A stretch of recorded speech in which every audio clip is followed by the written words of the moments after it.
সবাইকে আসসালামু আলাইকুম। আমি জাতীয়তাবাদী শিক্ষক ফোরাম রাজশাহী বিশ্ববিদ্যালয়ের পক্ষ থেকে আমাদের যে চলমান আন্দোলন কর্মসূচি আছে তার উপরে একটা স্টেটমেন্ট পড়ে শোনাচ্ছি। 25/9/2025 তারিখ বেলা 12টায় প্রশাসনিক ভবনের কনফারেন্স রুমে মাননীয় উপাচার্য মহোদয়ের আহ্বানে জাতীয়তাবাদী শিক্ষক ফোরামের নেতৃত্বে জিয়া পরিষদ ও ইউটিউব রাজশাহী বিশ্ববিদ্যালয় শাখার শিক্ষকবৃন্দ এক আলোচনা সভায় মিলিত হয়।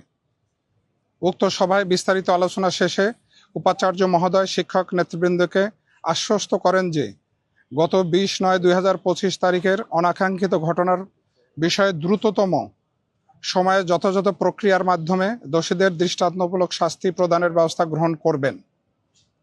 উপাচার্য মহোদয়ের মৌখিক প্রতিশ্রুতির প্রেক্ষিতে এবং রাষ্ট্র নির্বাচনের কার্যক্রম স্বাভাবিক এবং গতিশীল রাখার স্বার্থে জাতীয়তাবাদী শিক্ষক ফোরাম চলমান আন্দোলন কর্মসূচি আগামীকাল 26/9/2025 তারিখ থেকে আপাতত স্থগিত ঘোষণা করছে।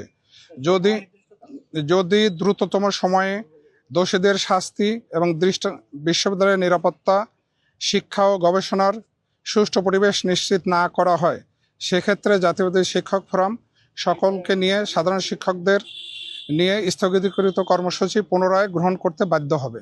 সবাইকে ধন্যবাদ।